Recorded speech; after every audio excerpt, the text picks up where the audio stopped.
Think about your body like a high performance engine.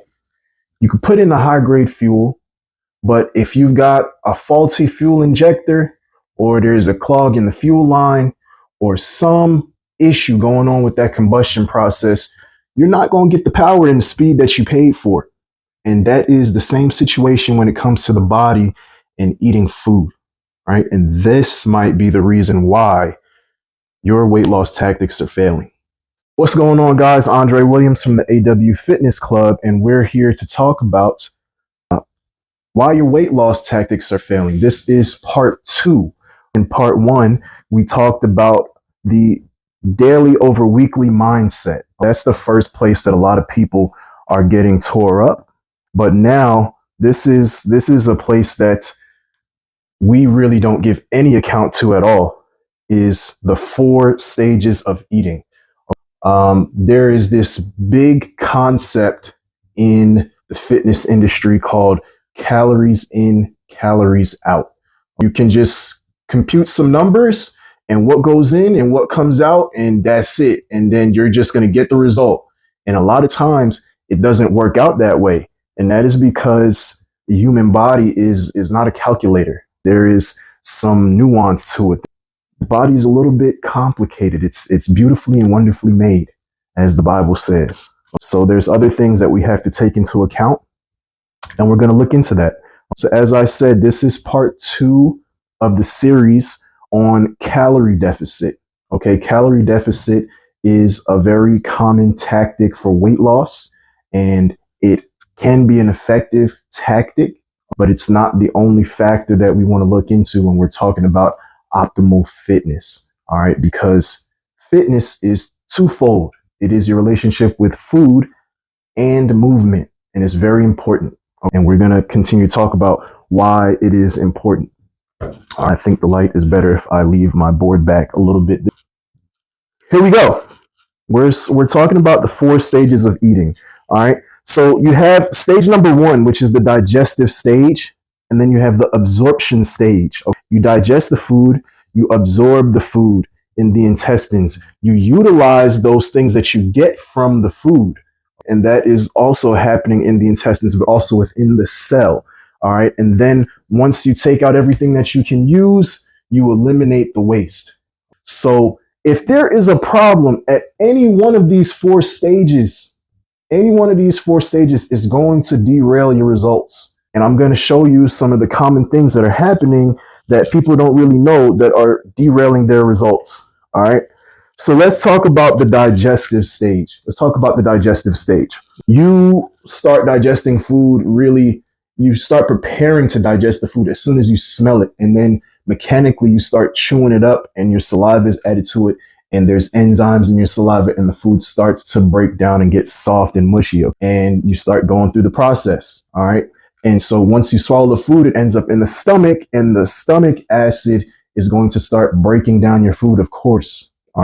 You can have an issue right then and there. Once you get into that stomach acid, if your stomach acid is weak, then your digestion is going to be weak. How do you end up with weak stomach acid? All right. Could just be that you have enzyme deficiency. There's other things besides the acid that is going to initiate the process of the food breaking down, especially depending on what kind of food it is. You might be missing certain enzymes, and just like people that can't have cheese and milk, if you're lactose intolerant, you're missing the enzymes that's going to help you break down those kinds of proteins. All right. So that can become a problem. And mind you, all of these things are related to each other, and one can cause an issue in the other space. But we'll get into that. Here is something that people don't take into account at all. You like to drink carbonated beverages. Carbonation weakens the stomach acid. Doesn't matter if it's some sparkling water, doesn't matter if it's some champagne, doesn't matter if it's the Sprite or the Coke. Any kind of carbonation is actually going to weaken your stomach acid. So the food is going to be not digesting properly if you're having soda or carbonated beverages with your food. So you're probably going to have to cut that out. If you say, oh man, I can't eat vegetables because the vegetables makes me bloated. Yo, it ain't the vegetables' fault. It's something going on with you. Something going on with you. And I'm not attacking you. I'm just saying that human body is meant to eat vegetables. I mean, if you're having a problem with the vegetables, don't look at the vegetables. Figure out how you can solve your problem so that you can eat the vegetables. You want them. So that's pretty much the first stage right there is digestion. We might be deficient in some enzymatic function and we might have some weak stomach acid, and that is it's going to cause a problem. It's going to cause a problem because then when we get to the next stage, which is absorb, now we have to absorb those vitamins and minerals from the food. Now we're going to have an issue because we're already behind on time because the food has got to keep moving through the body, but it's not being broken down. And if it's not being broken down, of course, you can't absorb anything from it until you break it down properly. Now you get to this absorb stage and you are going to have some issues. The food wasn't broken down properly, and now it's out of the stomach and starting to pass through the intestines. Guess what's going to happen? Your intestines are going to have to figure out a way to keep everything moving and help that undigested food pass through properly. So you have a protein in your body that is called zonulin. Zonulin is the protein that it's pretty much encouraging your intestinal walls to loosen up. There's junctions that keep it tightly bound, and the zonulin will make those junctions loosen up so that the food could pass through a little bit easier. Now, it's good and it's bad. The problem is when those junctions open up too wide, now you have a leaky situation where there is particles that's actually being released into the body and into the blood.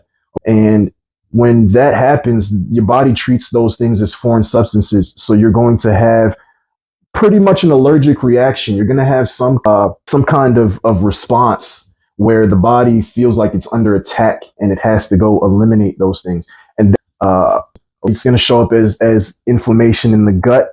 And the other thing that's going to happen is though your intestinal walls, they're covered in these little fingers. They called villi and microvilli. They're little fingers, and little fingers they're helping your body absorb the food that's in your intestine. But if you're not digesting the food properly, those little fingers, they're gentle, they're going to get damaged. And so when they get damaged, it's causing more inflammation and less absorption. So this is something that is starting to snowball within your gut. And when you have this inflammation, it's showing up as bloat. It's showing up as, discomfort, gas, all of those things. IBS, maybe. You got to start at square one and figure out what the issue is and just work to begin to relieve yourself of the problem, because you cannot just cut everything out and think that that is going to solve the problem. It will relieve the issue and maybe help you start to detoxify, but you have to have a balanced diet, because if you don't have a balanced diet, guess what's happening? You're going back to stage one where you're going to be missing enzymes that you need. Your gut microbiome has to be balanced. You need everything there to make the whole system work together. All right. So we talked about the zonulin, food intolerance. Here's another issue that could be going on with the absorption stage. All right. If your pancreas is weak, then you're also going to have a problem with the absorption stage, because the pancreas is the thing that is going to, one, help you in the utilization stage, and you need the pancreas to release insulin so that you can utilize the glucose and the other nutrients that the cells want to take in. So that just leads us right into utilization. We've gone beyond the intestine and we've gone beyond the stomach and the mouth. Now we're actually trying to bring those nutrients into the cell. There's a couple things that can go wrong in this stage. If you are somebody that is super focused on the macros and not focusing at all on the micros, you're going to have an issue because you need the micronutrients in order to carry out all the functions in your body, including digestion. One of the major micronutrients necessary for you to properly digest your food is magnesium. So if you're deficient in magnesium, you're going to have a problem with your digestion. You're going to have a problem with your 4 stages of eating. And so micronutrient deficiency is absolutely going to cause an issue in utilization. And here is the other thing. The things in the cells that's actually creating the energy, the payoff from you eating food is your mitochondria. And we glossed over this. I didn't even speak on it, but the food that we're eating is coming with toxins, especially if the food is highly processed. All right. There's one food in particular that is giving people all kinds of issues and they don't even know it. They don't know why.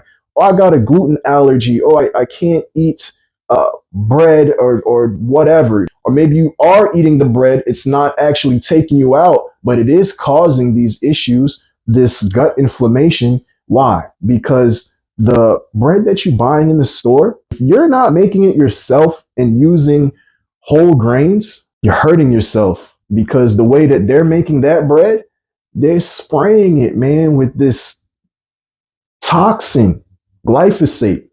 And glyphosate by itself, even without talking about zonulin, is going to break down the gut microbiome, is going to cause that leaky gut syndrome, and it's just going to overload your liver, who's trying to process this toxin that you're eating constantly. Because it's not just you eating the sandwich, you're eating the pizza, you're eating the donut for breakfast, you're eating the pie for dessert after dinner, and you're constantly taking in this toxin and you don't even know it. Everything links together. The other thing that's coming with that glyphosate is these seed oils. And there is a huge discrepancy about the seed oils, whether seed oils are good, whether they're bad, whether they're okay, whether they're not okay. Here's the thing I'll tell you, right? The science is not always going to give you an unbiased answer because the big dogs making the big money is the ones that's paying for a lot of these scientific studies so that they can give you the result that they want you to see. That's why we have to use common sense sometimes and understand what goes on behind closed doors. Maybe if you've worked in a restaurant, you understand that even though the food looks good by the time it gets to your plate, how it got to your plate was a really not so great process. All right. And a lot of times that the oils that they're using, they're not using olive oil, avocado oil, coconut oil because it's expensive. They're going to use the cheaper seed oil, vegetable oil, corn oil, all of those things. All right. And they're not just going to use it once. They're going to use it again and again and again. And they might only change this frying oil once a week.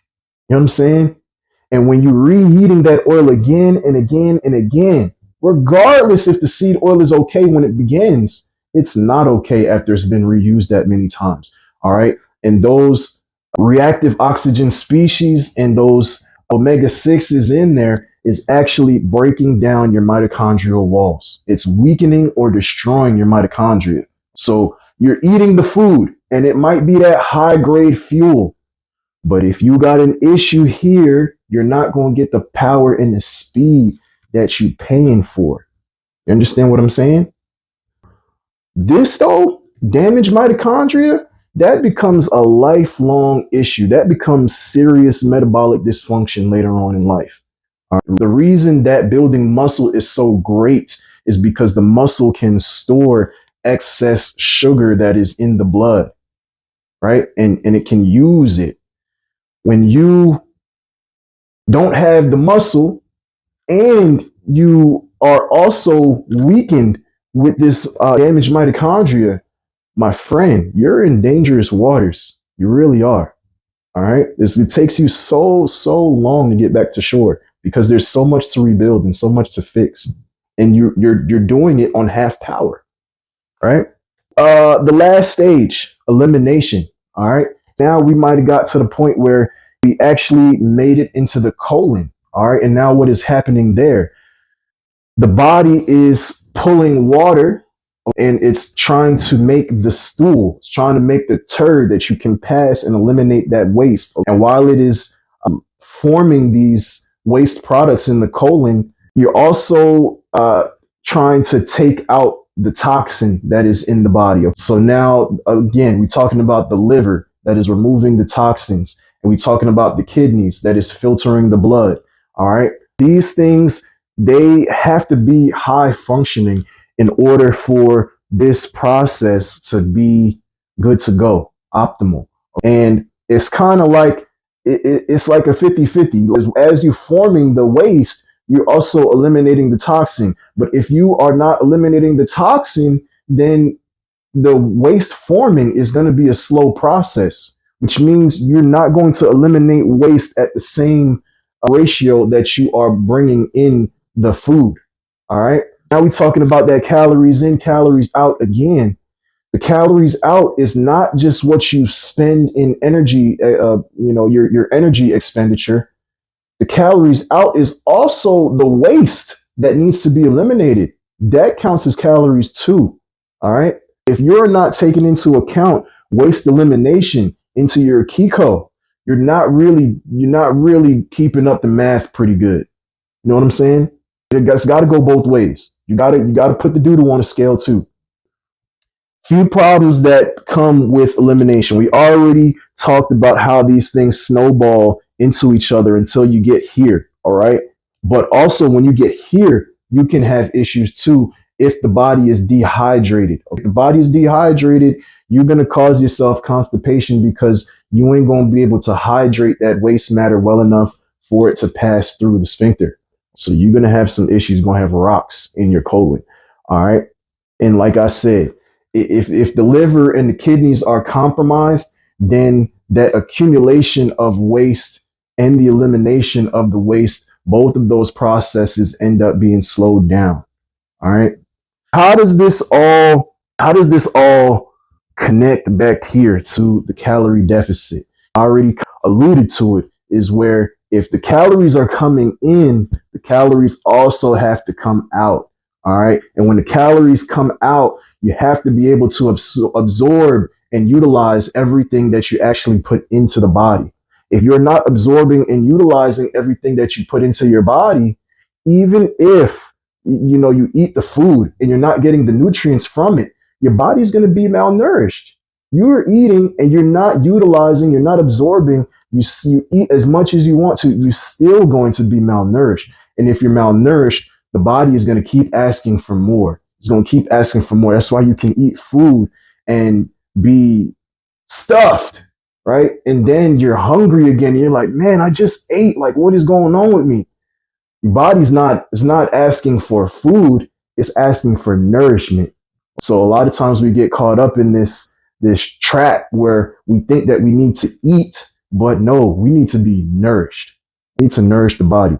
And that's why the best way to nourish the body is to up your levels of fruit and vegetable, because fruit and vegetable is high in fiber. It's high in nutrients and vitamins. So you want to make sure that you are helping your gut go through the 4 stages of eating. That's why I always am going to break my fast with fruit and vegetable, because that's helping me get to this stage right here. It's helping me get rid of yesterday's waste. All right. That's part 2. We talked about the 4 stages of eating: digestion, absorption, utilization, elimination. And we'll go into part 3 tomorrow. We're going to talk about that same thing, mitochondria compromise, and how that really relates back to the calorie deficit and why that might be the cause of your weight loss tactics failing. Okay.